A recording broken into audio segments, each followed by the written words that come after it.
नमस्कार, मैं हूं संजय शर्मा। आप देख रहे हैं 4 PM गुजरात। गुजरात लॉबी पता नहीं क्या-क्या करेगी, कितना झूठ बोलेगी। हमारे प्रधानमंत्री जी, आपको याद होगा एक हेलमेट लिए फोटो, जहाज से उतर रहे हैं तेजस पे। तेजस दुबई में क्रैश हो गया। पिछले साल 2024 में राजस्थान में क्रैश हो गया। पता चला तकनीक तो भारत की पूर्णता है ही नहीं। अभय दुबे जी ने जो खुलासे किए वो आपको हैरान कर देंगे। अभय दुबे जी ने बताया कि नीतीश का हाल क्या कर दिया बीजेपी ने, क्या अमित शाह चलाएंगे अब बिहार। 4 PM गुजरात को सब्सक्राइब करिए, ज्वाइन करिए। चलते हैं अभय दुबे के पास। 4 PM न्यूज नेटवर्क में स्वागत है आपका बहुत बहुत अभय दुबे जी। मुझे बहुत दुख का दिन लग रहा है आज।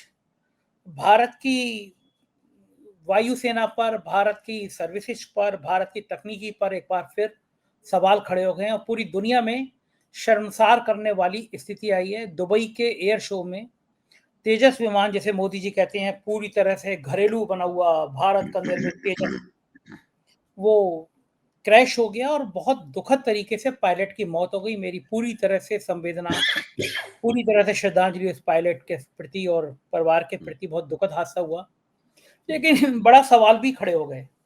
2024 में भी राजस्थान में तेजस क्रैश हो गया था और ये दूसरी घटना दुबई में हुई, जहां पूरी दुनिया के लोग मौजूद थे, एयर शो चल रहा था।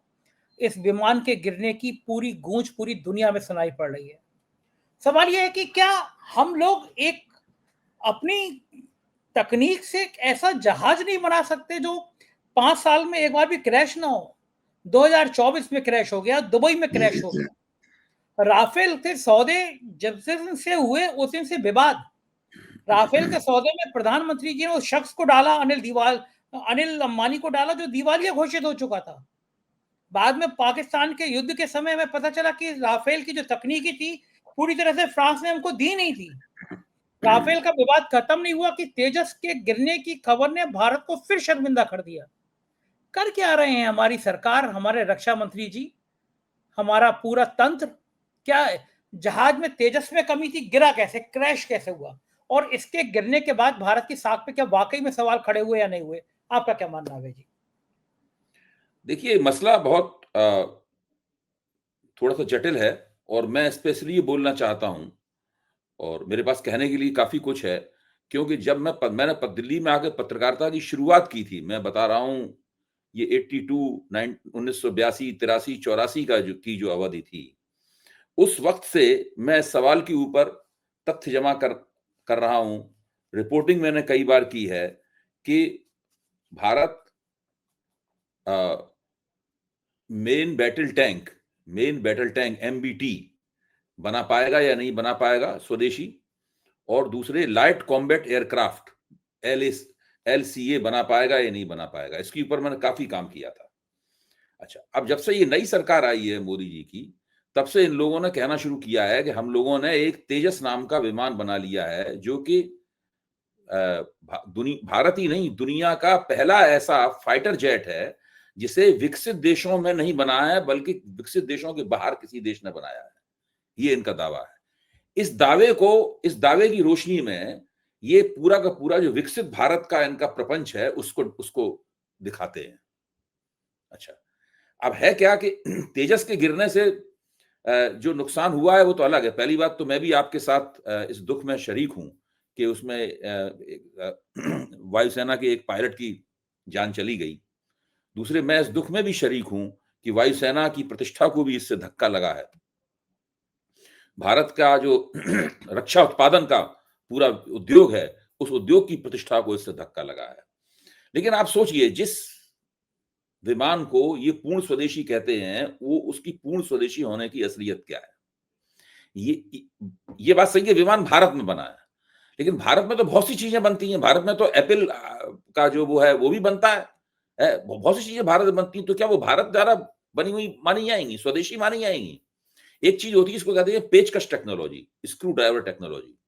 इधर उधर दुनिया से आप तमाम कल पुर्जे मंगाओ और उन कल पुर्जों को जोड़ के जो है वो एक चीज भारत के अंदर बना दो, और अगर उसमें से कुछ हिस्से पूरी तरह भारत में ही बने हुए हों, तो आपको और भी मौका मिल जाता है इसका दावा करने का कि ये भारत में बना है। अब आप एक एक करके सुनिए, तेजस के पूर्ण स्वदेशी होने का रहस्य क्या है। तेजस का जो एयर फ्रेम है, जिसमें कंपोजिट विंग्स होते हैं, वो हिंदुस्तान एरोनॉटिक्स में बना है। उसको आप कह सकते हैं कि ये स्वदेशी है। इसी तरीके से fly by wire flight control system जो है वो एडीए ने विकसित किया है, भारतीय संस्था ने, उसको आप कह सकते हैं कि स्वदेशी है। इसका जो मल्टी मोड रडार है वो भी भारत के अंदर बना हुआ है। इसके अंदर कुछ कंप्यूटर के डिस्प्ले संबंधित कंप्यूटर लगे हुए हैं वो भी भारत के बने हुए हैं। इसका जो ईडब्ल्यू सूट है वो भारत का बना हुआ है। इसका जो लैंडिंग गियर है, कुछ एग्जीक्यूटर हैं, कुछ और छोटे-छोटे हिस्से जो हैं, हाइड्रोलिक हिस्से वगैरह हैं, वो भारत के बने हुए हैं। अब आप बताइए, ये तो बहुत ऐसी चीजें हो गई जो कि असली चीज होती है विमान की इंजन। ये तो वही बात हो गई कि हमारे पास एक कार है, मतलब जो है आप कह रहे कार में हमारे ये फीचर्स हैं, मतलब लेकिन इंजन क्या है? मुख्य तौर पे तो आप कार इंजन को देख के खरीदते हैं ना। तेजस का पूरा का इंजन जो GEF404 IN20 है, इसको MK1 बोलते हैं, और एक दूसरा इंजन है GEF414 INS6 बोलते हैं, इसको MK1A बोलते हैं। वो पूरी की पूरी तरीके से अमेरिका से आयातित है। पूरा का पूरा इंजन जो है वो अमेरिका से इंपोर्ट किया गया है। इसके बाद कोई बहुत महत्वपूर्ण एवियोनिक्स जो आइटम है, जैसे कुछ सेंसर हैं, कुछ एक्टिव कंपोनेंट्स हैं, ये सारे के सारे इजराइल, फ्रांस और अमेरिका से मंगवाए गए हैं। जो मिसाइल वार्निंग सिस्टम है, RWR कंपोनेंट्स हैं, वो भी इजराइल से मंगवाए गए हैं। इसकी जो कैनोपी है वो फ्रांस से मंगवाई गई है। इसका ईंधन प्रॉब, इसके टायर, बेयरिंग्स, कई छोटे छोटे हिस्से बाहर से मंगवाए गए हैं। ये आप कह सकते हैं कि इसका एक हिस्सा स्वदेशी है, बाकी इंजन जो सबसे महत्वपूर्ण चीज होता है, बिना इंजन के तो कुछ भी नहीं है भाई। किसी भी व्हीकल में, किसी भी वाहन में, चाहे वो जमीन पे चलने वाला हो, चाहे पानी में चलने वाला हो, चाहे हवा में उड़ने वाला हो, बिना इंजन के तो कुछ है ही नहीं ना। तो इंजन ही उसका सबसे बड़ा पार्ट होता है, वही सबसे ज्यादा महंगा होता है, वही इनका पूरा का पूरा अमेरिका से आयातित है। ये इनकी स्थिति है। अब इस चीज को ये लगातार कह रहे हैं स्वदेशी है, स्वदेशी है, स्वदेशी है। अब आपने हिंदुस्तान में बने हुए कुछ कलपुर्जों और इंजन, विदेश से मंगाए गए इंजन और कुछ महत्वपूर्ण रडार सिस्टम को मिला के भारत के अंदर एक विमान बनाया। आपकी जो टेक्नोलॉजिकल एफिशिएंसी है, जो आपकी प्रौद्योगिकी क्षमता है, वो कितनी कमजोर है इसका अंदाजा लगाइए। उसको भी आप ठीक से नहीं बना पाए। वो भी एक बार अभी राजस्थान में क्रैश होगा। जब राजस्थान में क्रैश हुआ होगा तो क्रैश रिपोर्ट मिली होगी, उसकी जांच की गई होगी। जैसे इस बार जब क्रैश हुआ तो वायुसेना ने उसका एक कोर्ट बैठाया है जांच के लिए। उस वक्त भी वायुसेना ने कोर्ट बैठाया होगा जांच के लिए उसकी। मुझे याद नहीं है उस वक्त की बात, चर्चा तब भी हुई थी काफी। कोर्ट बैठाया होगा, उसकी कोई रिपोर्ट आई होगी। क्या वो विमान वो तेजस जो क्रैश हुआ था और इतने साल बाद ये तेजस जो क्रैश हुआ है, इसके बीच में कुछ सुधार हुआ? आपने उसको कुछ बेहतर बनाया उसको, या वही था, इसको दोबारा उड़ा दिया गया? वहां पर बताया जाता है कि इसकी 600 करोड़ रुपए कीमत है एक विमान की, 600 करोड़ रुपीज इस विमान की। आप सोचिए कि जिस एयर शो में ये लोग गए थे, जहां दुनिया की सारी बड़ी कंपनियां आई हुई थी, अपना अपना एयर शो कर रही थी, क्या उन लोगों को पता नहीं होगा कि इस तेजस का रहस्य क्या है?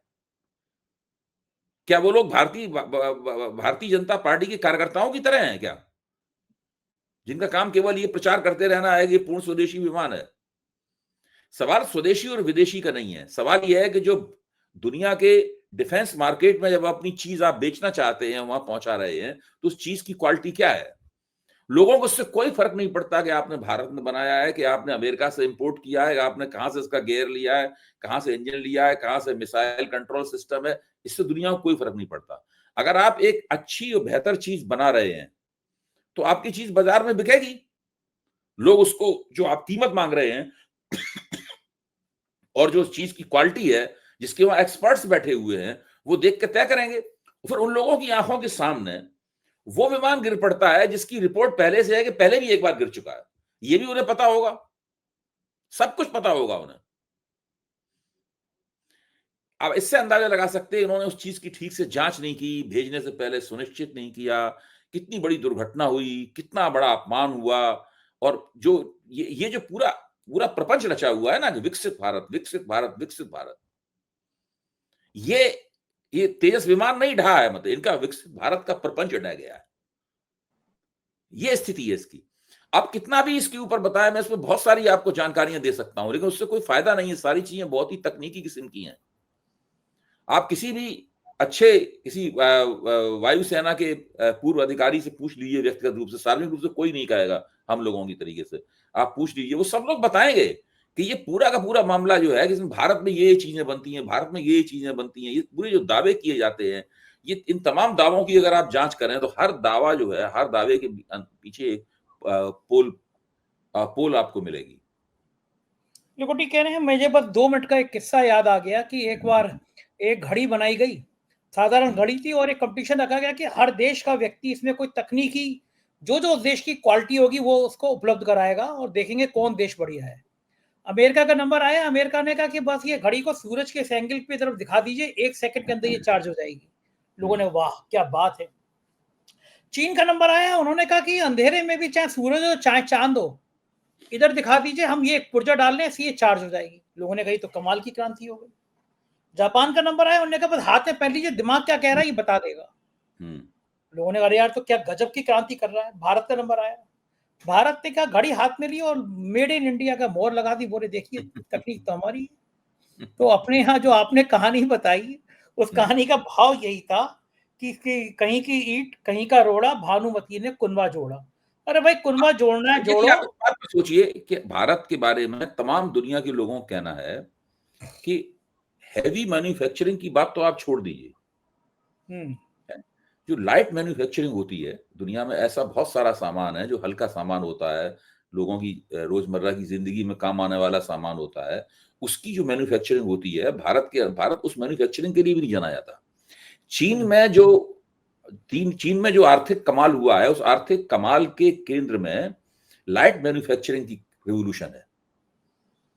उन्होंने दुनिया की तमाम छोटी मोटी चीजों के लिए अपने आप को एक मैन्युफैक्चरिंग हब में बदल दिया है। जेट फाइटर बनाना, लड़ाकू विमान बनाना बहुत बड़ी बात है।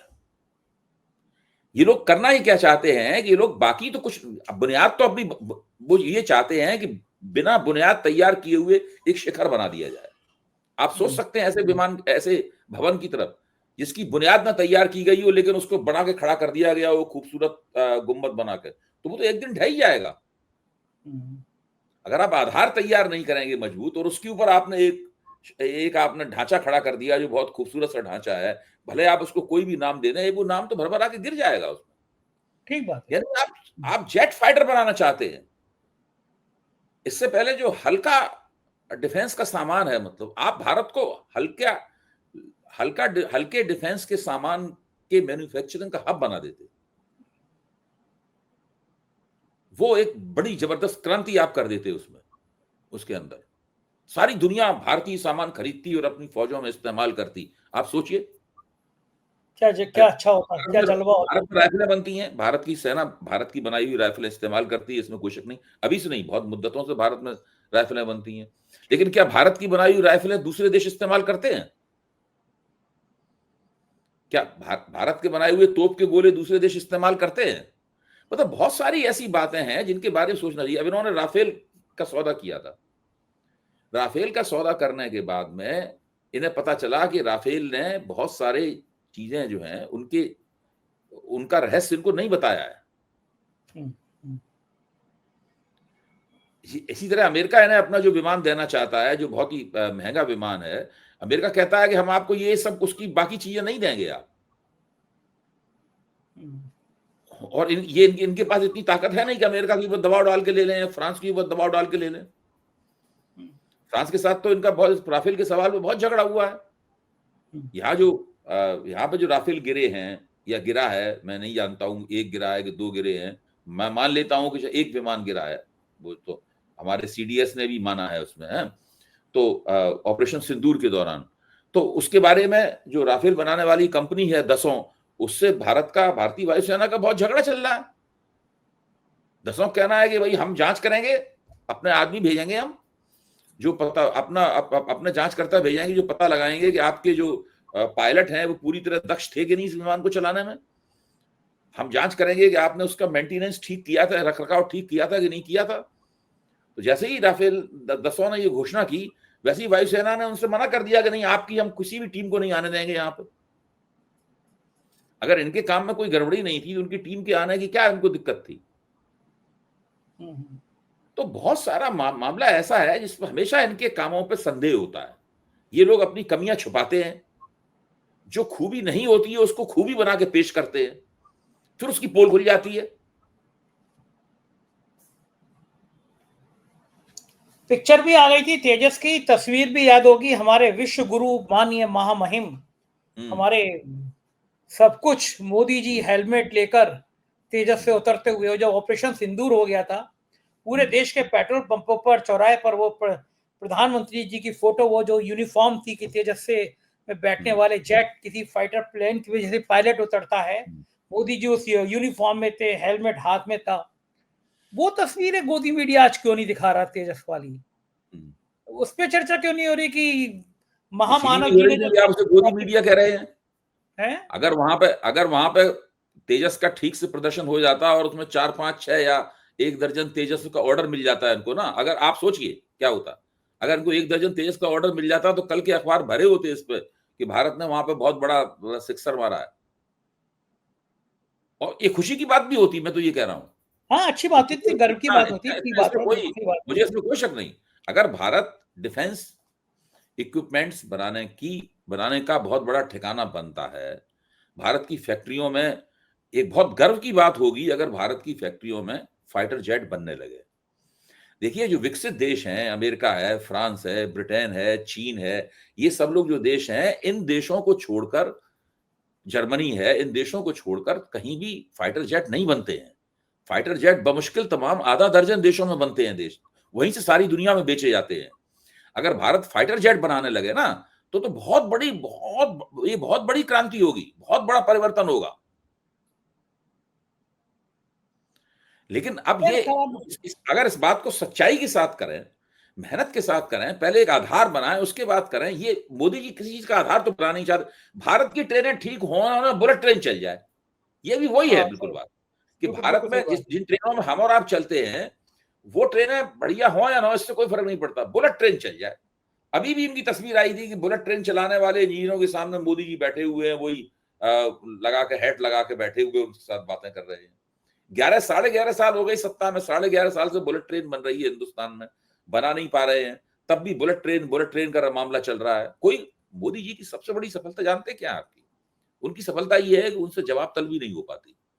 हाँ, असली बात यही है। मैं बता रहा हूं, मोदी जी की एकमात्र सफलता है, इसमें 100% उन्होंने सुनिश्चित किया है कि उनसे कोई जवाब तलबी ना हो पाए, होती भी नहीं है। और अगर थोड़ी बड़ी कमजोर सी आवाज हम लोगों की है जवाब तलबी करने वालों की, तो हम लोगों की आवाज को नजरअंदाज कर देते हैं।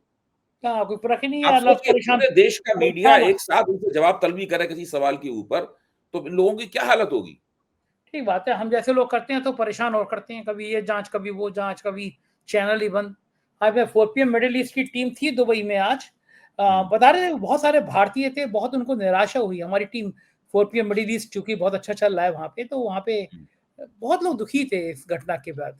खैर, मतलब क्या किया जाए, विंग हम लोग कमांडर नहीं है। देखिए, मैं साफ कर देना चाहता हूँ, मैं ऐसा नहीं है कि मैं कोई बहुत प्रसन्नता पूर्वक ये सब आलोचना कर बुरा रहा तो हूँ। लगता ही है अपने देश की साख खराब हो। अच्छा, मैं अगर मोदी जी कहते नहीं आप इसको स्वदेशी मान लीजिए, मैं मानने को तैयार हूँ।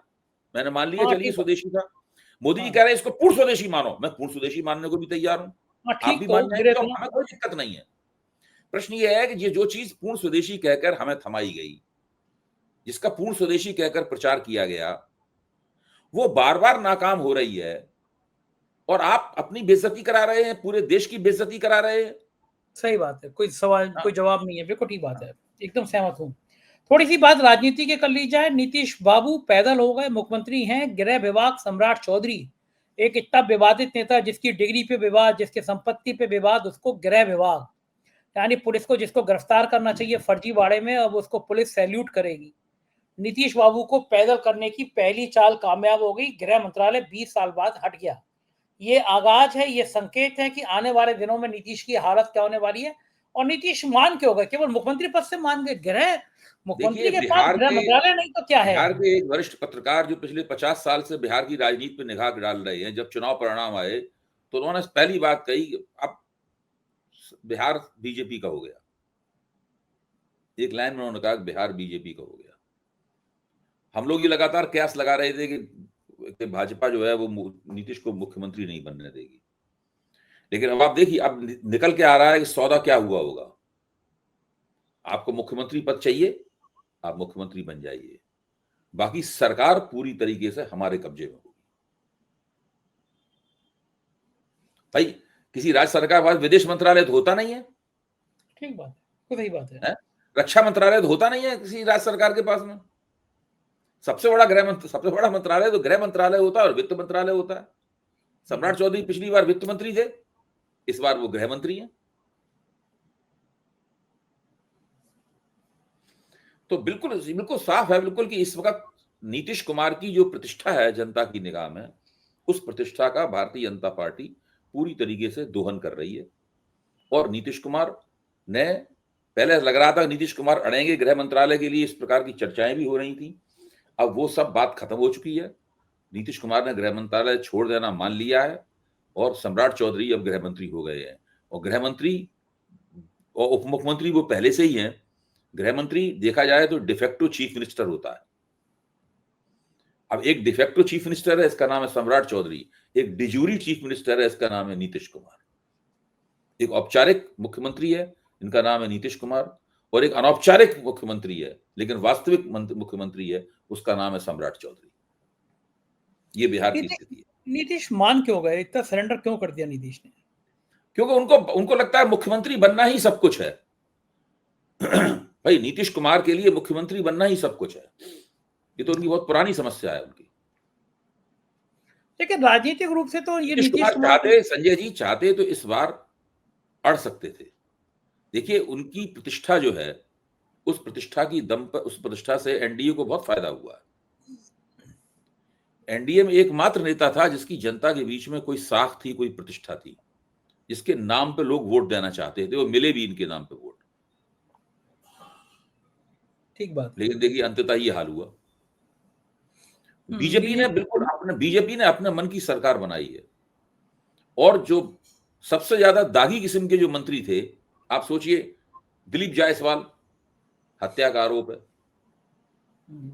स्वयं अपने ही भाषा, उनकी अपनी भाषा में कहें तो वो गालियों की डिक्शनरी बना सकते हैं। सम्राट चौधरी, जिनकी डिग्रियों की अगर चर्चा हम लोग करने बैठ जाएं तो 2-3 कार्यक्रम लगातार धारावाहिक रूप से करने पड़ेंगे, तब डिग्रियों की चर्चा उनकी पूरी हो पाएगी। जो खुद ही अपने मुंह से कह चुके हैं कि वो इतना गाली दिया कि सारे गाली देने वाले के रूप में बिहार में उनका नाम मशहूर हो गया। ऐसे तो लोग हैं ये। सही बात है, बिल्कुल ठीक बात है। और वो जो है, कोई फर्क नहीं है किसी को कि कोई दागी है, किसी पे डिग्री का विवाद है, किसी पे संपत्ति विवाद है, लेकिन नवरत्न है, सब राजा के दरबार में सजे हुए हैं। राजनीति इसी का नाम है। बहुत बहुत शुक्रिया अभय जी, आपने मुझे इतना समय दिया बातचीत की। Thank you sir. ये तो अभय द्विवेदी जी, पूरी बातचीत सुनी आपने, कैसी लगी बातचीत बताइएगा जरूर। शुक्रिया, थैंक यू।